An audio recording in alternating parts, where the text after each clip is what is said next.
पिलामाने समस्तंकु मोर ए channel को स्वागत करूछि। आज वीडियो रे गाथा 5.0 प्रोजेक्ट उपलक्ष्य छत्रपति शिवाजी को उद्देश्य रे सुंदर प्रकल्पटी प्रस्तुत करिछि। तबे आसंतु वीडियोटी को आरंभ करनेबा। जेहेतु एहा गोटिए प्रकल्प तेणु फ्रंट पेज रे निश्चित भाव रे शिवाजी को फोटो चित्र सुंदर भाव रे सजेइबो एवं निजर स्कूल ना निजर नेम एवं रोल नंबर क्लास इत्यादि भल भाव सुंदर सुंदर अक्षर करके चित्र सहित दर्शेब। भारत भूमि सदा वीर संतान मानकर जन्मस्थली रही मध्य जड़े अदम्य साहसी और धर्मपरायण नायक थिले। से हेउछुंती छत्रपति शिवाजी महाराज।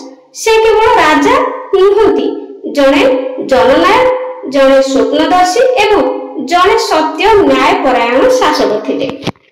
फेब्रुआरी 1630 मसीह महाराष्ट्र सिग्नेरगढ़ रे छत्रपति शिवाजी को जन्म होइतिला। तांको पिता शाहजी भोसले जने साहसी सेनापति और माता जीजाबाई जने धार्मिक नीतिवान और देशभक्त नारी थिले। माता जीजाबाई शिवाजी को छोट बेलू रामायण और महाभारतर वीरता कथा सुनाई सत्य न्याय और धर्म प्रेमर मूल्य बुझाउथिले। शिवाजी महाराज को सबुठार महान स्वप्न थिला हिरवी स्वराज अर्थात जनगणक निज शासन न्याय और स्वाधीनतार राज्य। से अत्यंत साहसर सहित शक्तिमान सह युद्ध करी सोरणा सिंह परी अनेक राज्य जय कर निज स्वराज गढ़िथिले। तांकर छापा मार युद्ध नीति सेही समय एक अपूर्व एवं आज पर्यंत सेना योजनार उदाहरण भावे गणा जाए। शिवाजी राज्य केवल युद्ध उपरे नुहे न्याय और धर्मर आधार उपर निर्मित थिला। से एक रे प्रजा को हित साधन पई प्रथम स्थान देथिले। दुई रे नारी मानक सुरक्षा और सम्मान को बंचाई रखिया पई विशेष गुरुत्व देउथिले। तीन रे कृषि और व्यापार रो उन्नति पई प्रोत्साहन देउथिले। चार रे दुर्नीति विरोधी शासन गढ़िथिले आ मध्य तांको राज्य रे समस्त धर्म को सम्मान दिया जाउथिला। 1674 मसीह रायगढ़ कोठारे शिवाजी महाराज को राज्याभिषेक होइतिला। से छत्रपति उपाधि पाई समग्र मराठा जातिर गर्व होइतिले। सेही दिन भारतर माटी निजर एक सत्य संतानर जय देखिथिला। शिवाजी महाराज चरित्र गुण साहस और संकल्पर प्रतीक, धर्म और न्यायर पालक, प्रजाप्रेमी शासक, रणनीति और राजनीतिर गुरु।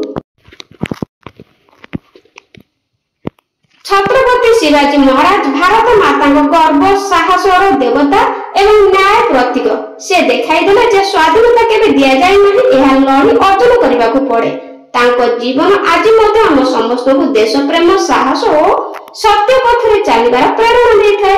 शिवाजी महाराज अमर रहंतु, तांको आदर्श हम हृदय सदा जाऊ।